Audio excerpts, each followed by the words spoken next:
Hello, my name is Andrew Eisenman, and roughly 6 or 7 years ago, I was sitting exactly where you are.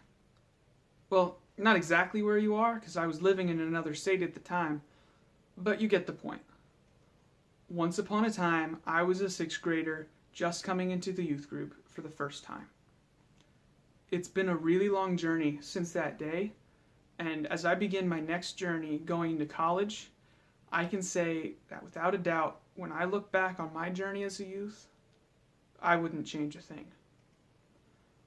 As your journey begins, it can be a little scary. You don't know everybody in the room, and not all of them know you. You may not be sure what's going to happen in the next 5 minutes, let alone the next 5 years. So let me help you prepare you for the next step of your journey. During your time as a youth, you are going to study the Bible deeper than you ever have before, being taught by great teachers like John Rabin and Alice Meeks. You're going to be given the opportunity to serve others and God, whether it be in Judgment House, visitation, or trips like our Hendersonville mission trip. You'll have a lot of fun. You're going to have a lot of fun. But most importantly, you'll learn what it means to be a Christian. Because being a Christian does not mean coming to church on Sundays, reading your Bible a few times a week, praying for 30 seconds before every meal.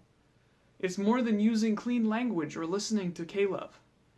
Being a Christian means that you have a real relationship with God our Father. All these other things are just side effects of having a saving faith and relationship with our Creator. And now please look to your right. Now please look to your left. Those are not your friends. Those are not your parents, and those are not strangers. Those are your brothers and your sisters, because the people in this room are your family. I can't stress that enough. This is a family.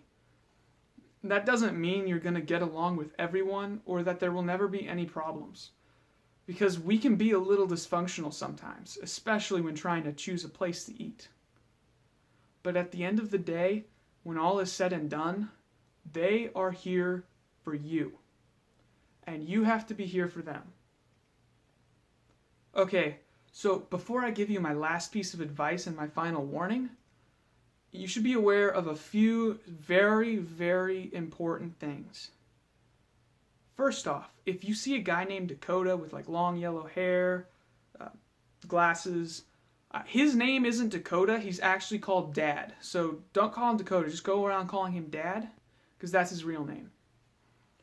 And second of all, Pastor Rob is a Scooby, and he loves to be called Scoobs. It's his favorite thing. He loves it even more than he loves his favorite football team, the Dallas Cowboys.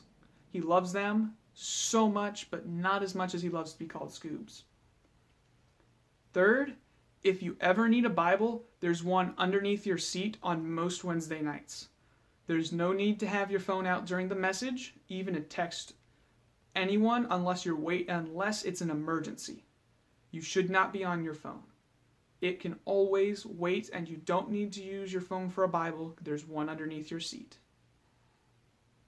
All right. So my final piece of advice is also a warning. Like all things in your life, your time in the youth will be what you make of it.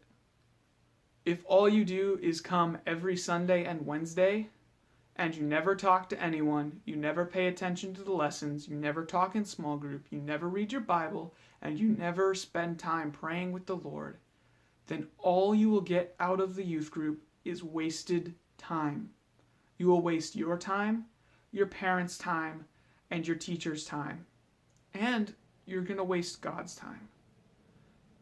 But if you get involved, if you talk to and invest in other people, if you throw yourself into study and serving others, if you make an effort to show people what it means to live a life that looks like Jesus, then one day you will stand here and tell your story to the next group of sixth graders.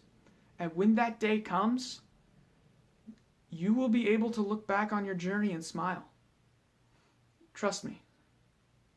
You're not going to be perfect 100% of the time. You're going to mess up. But at the end of the day, as long as you do your best to serve God and others and to show others His love, you will be able to look back on your time as a youth and know that you had a really good run.